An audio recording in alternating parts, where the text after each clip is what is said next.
সন্ধ্যাবেলার সময়টায় জি বাংলার বেশ জনপ্রিয় ধারাবাহিক হলো কার কাছে কই মনে কথা। বর্তমানে টিআরপি তালিকায় প্রতিপক্ষের থেকে কিছুটা পিছিয়ে থাকলেও সেরা 10-এর মধ্যে পাকাপাকিভাবে অবস্থান করছে কার কাছে কই মনে কথা। ধারাবাহিকের গল্প নিয়ে আলোচনা চলেছে টেলিপাড়ায়, তবে ধারাবাহিকের জুটি শিমুল পরাগকে খুব একটা পছন্দ করেনি দর্শক। তাই কদিন আগে থেকে শিমুলের নতুন নায়ক হিসেবে এক জনপ্রিয় টেলিনায়কের কামব্যাকের কথা শোনা যায়। সেই গুঞ্জনে বলা হয় শিমুলের নায়ক হয়ে এই ধারাবাহিকে নাকি প্রবেশ করছেন জনপ্রিয় টেলি অভিনেতা হানিফ আফনা। এটা তোমাদের জানিয়েছিলাম, কিন্তু এটা যে কনফার্ম নয় তাও বলেছিলাম।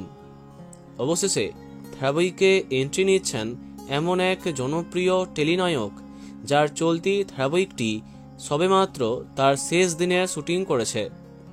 আমরা কথা বলছি জনপ্রিয় টেলি অভিনেতা রাজা গোস্বামীর সম্পর্কে। সম্প্রতি শেষ দিনের শুটিং করেছে তার ধারাবাহিক বিয়ের ফুল, যেখানে নায়ক চরিত্রে তাকে দেখেছে দর্শক।